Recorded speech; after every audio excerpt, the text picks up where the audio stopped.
There we go. So welcome, Peggy. I'm so glad to see you and have you as my guest. So please, can you introduce yourself? Tell us a little bit what you're doing. What, uh, yeah, just introduce us to you and maybe tell a little bit about what your hobbies are, or maybe that type of thing. Doesn't have to be that formal. Okay, Mary Lynn, first, thank you very much for having me today. It's a pleasure to be here. And I feel very happy and joyful this morning because the sun is out and I can look outside and see clear skies. So it's a great way to start a Saturday morning. So thank you. Right. My name is Peggy Martin, and I am co-founder of Family Wealth Consultants Incorporated, a registered investment advisory firm.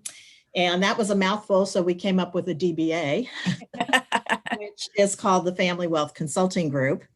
And currently the firm is run by my husband, Craig Martin, and me. Mm-hmm. And it is very rewarding for me that two stepdaughters have worked with us. One still does. Mm-hmm. Doing our, what I call the Family Wealth Plan, Mm-hmm. is a broader scope than a financial plan because it includes objectives and values and what's been important to you, Mm-hmm. where you want to go and how you want to be remembered. Mm-hmm. My other stepdaughter worked with us for several years and delighted to say that she has created her own wealth management firm. So we are truly the Family Wealth Consulting Group. We're a family business, and I'm glad my career has gone down that path. Mm-hmm. Very, very rewarding to be able to work with family. You get to on a different level. When you work with someone, in addition to having them be a family member, you know them differently. You know what their capabilities are, how well they respond to things, and just it's a deep connection, and it's to be able to talk about family with families. Mm-hmm. Yeah, It's a lot of fun to do that. yeah. I imagine there might be some things that shock you and some other things that are like, wow, kind of thing with your Absolutely. family. But so it's been a very rewarding career for me. I have been very blessed. Right. Cool.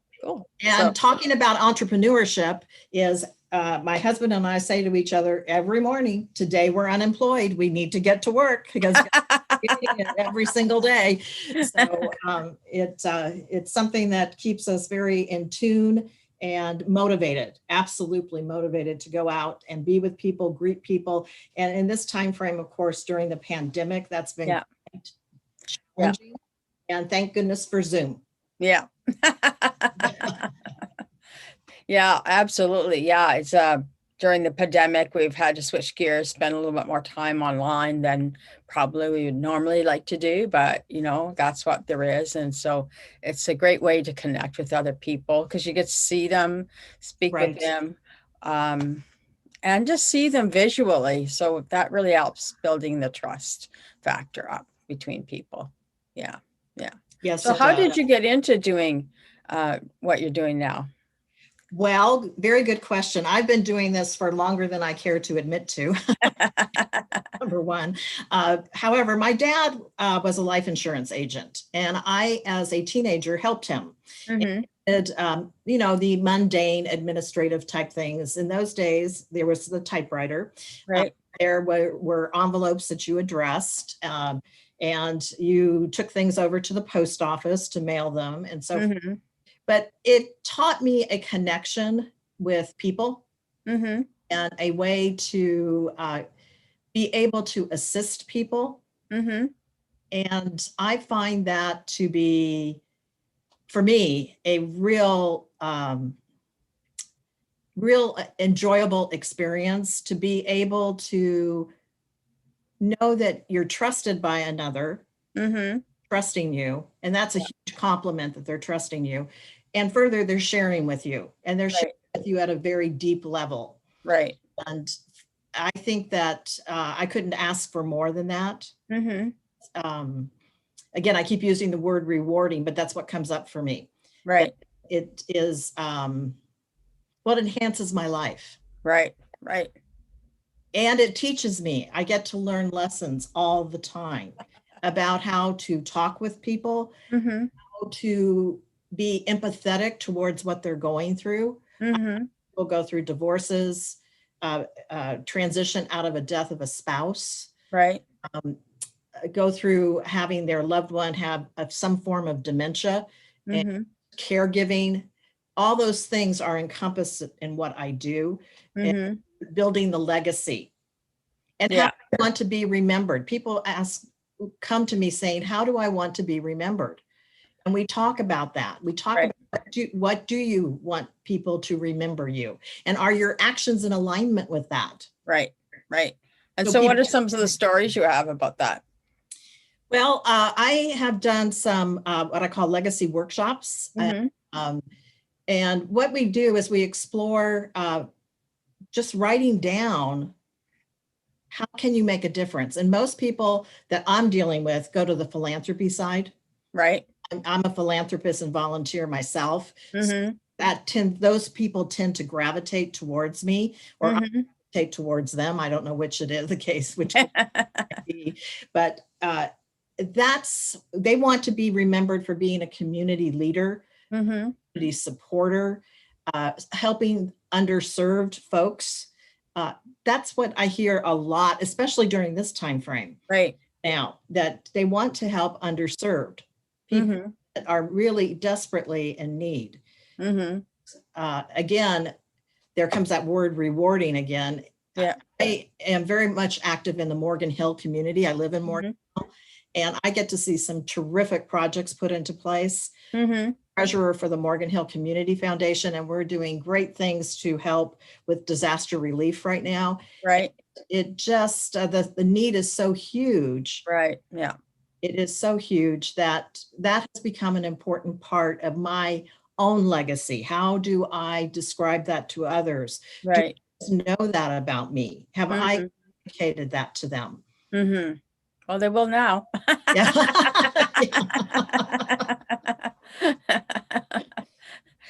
Great. I love your laughter. Thank you. It did. Yeah, it sometimes get in the way, but anyway, my mother used to say to me, "Oh, Mary Lynn's here. We can hear her laugh, and she's not even in the room." So anyway, yeah, Well, yeah. going back to making a difference, though, again, using my dad as an example, Hmm. that will be almost 100. Well, he will be 100 at the end of March. Wow, it's going Uh, around.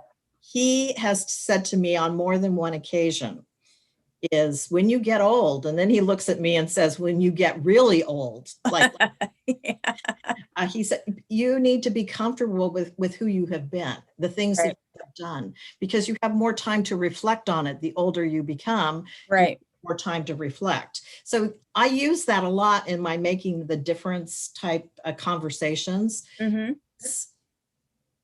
Are you happy with what you've done? Hmm. Are you comfortable with what you've done? Hmm.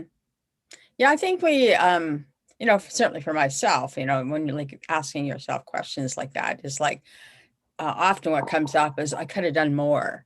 But I think we also have to recognize that we just did what we could at that time, right?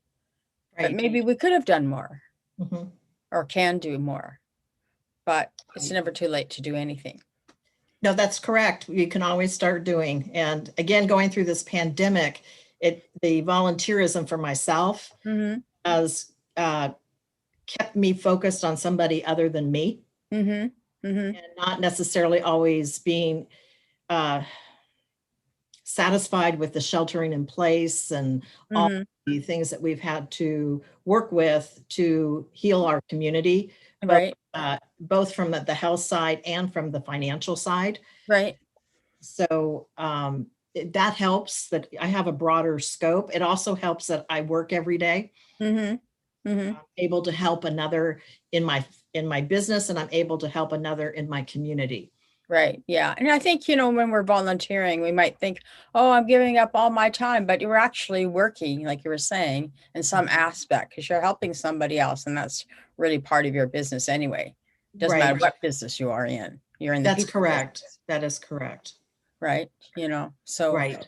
yeah, yeah. So it's So very interesting life that you've led and now you still continue on with your legacy. So what is it? It's your legacy. What is that you like to leave an impact on? Well, what I want to leave an impact with is number one, I want my family to feel that I've touched their heart. Mm-hmm. My family and my friends, my very Mm-hmm. friends, that I've touched their heart, that I have empathy for the situations that they go through in life Mm-hmm. Mm-hmm. and can show them the appropriate compassion while Mm-hmm.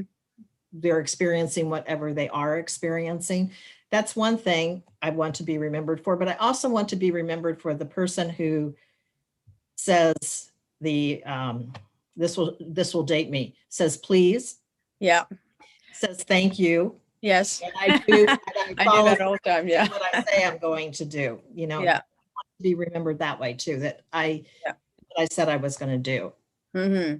Didn't didn't lead somebody down a road and wasn't able to get it completed for them. I don't want to be remembered that way. I want to be remembered as the person who accomplished the objective and the goal.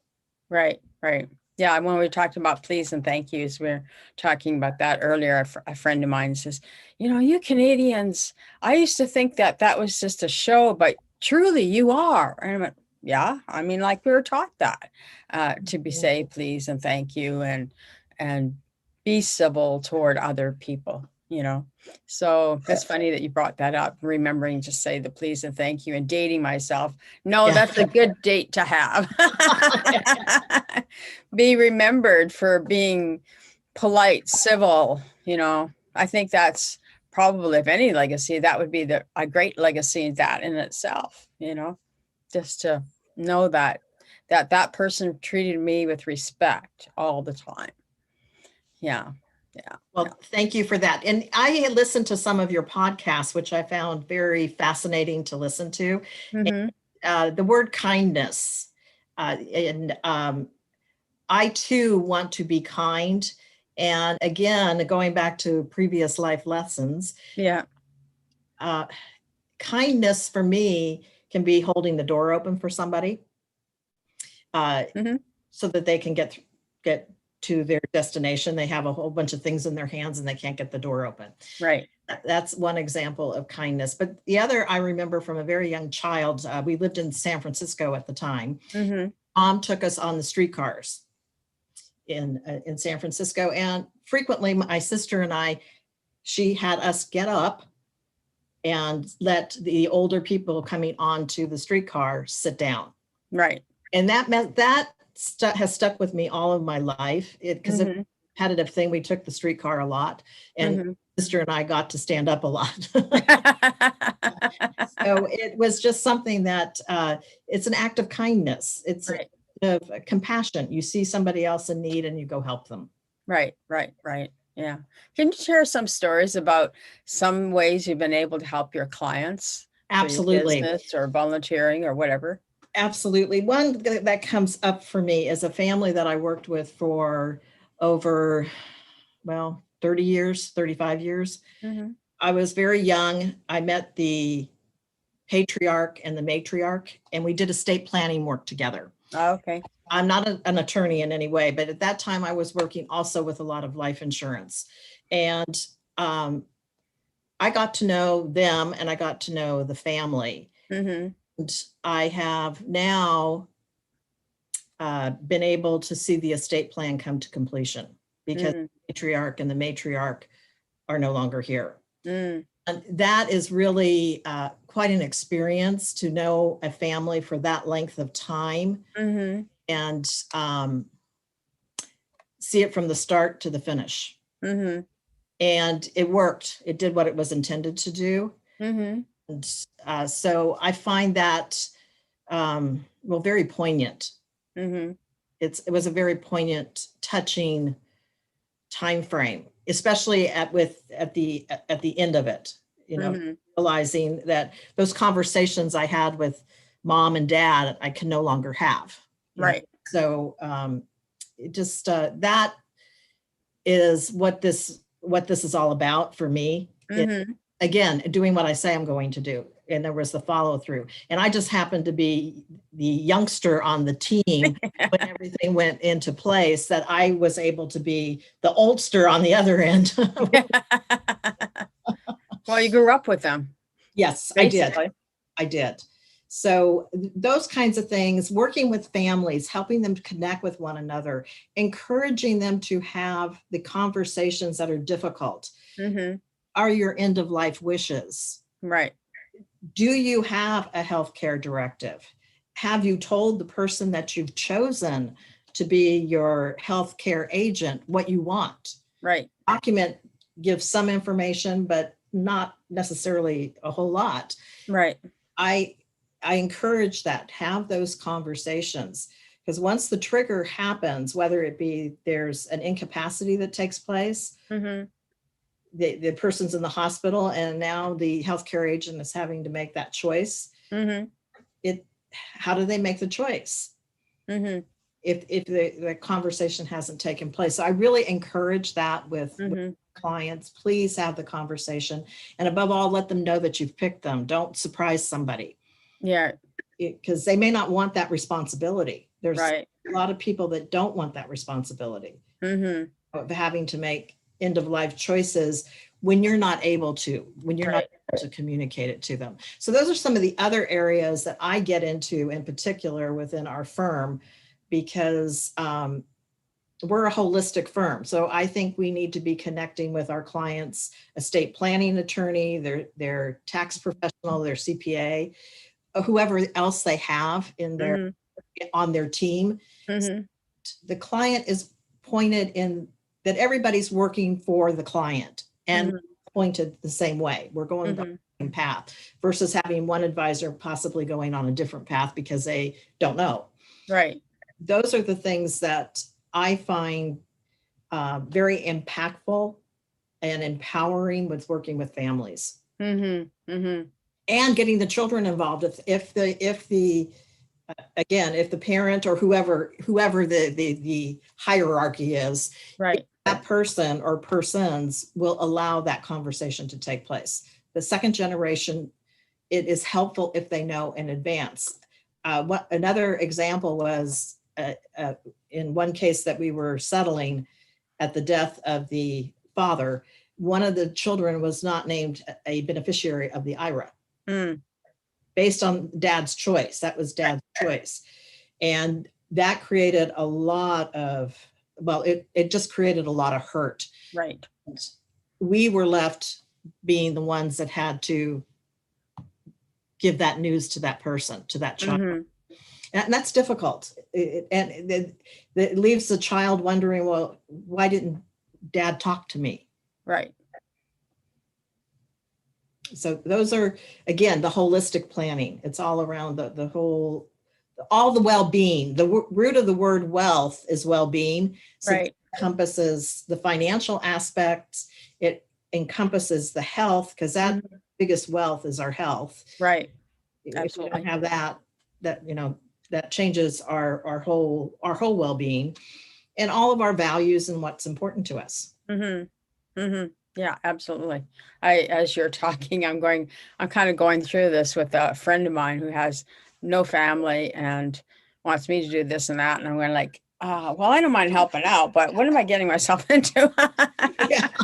What did I sign up for? And it gives me a great opportunity to take a look at what do I going to do? Like, what are my wishes and what am I doing? But I sort of got some of that stuff in place. It's just a matter of continuing on the other parts of it too, right?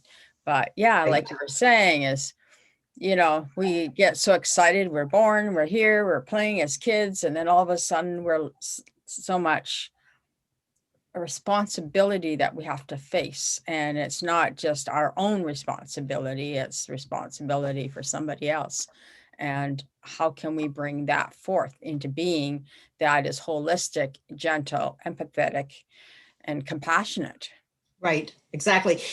One of the ways that we explain this to our clients in particular is we have a fiduciary responsibility to you.